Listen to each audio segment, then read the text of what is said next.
بسم الله الرحمن الرحيم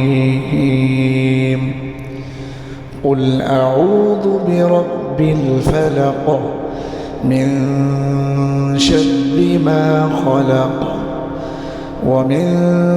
شر غاسق إذا وقب ومن شر النفاثات في العقد ومن شر حاسد إذا حسد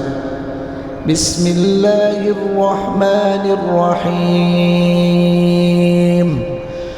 قل أعوذ برب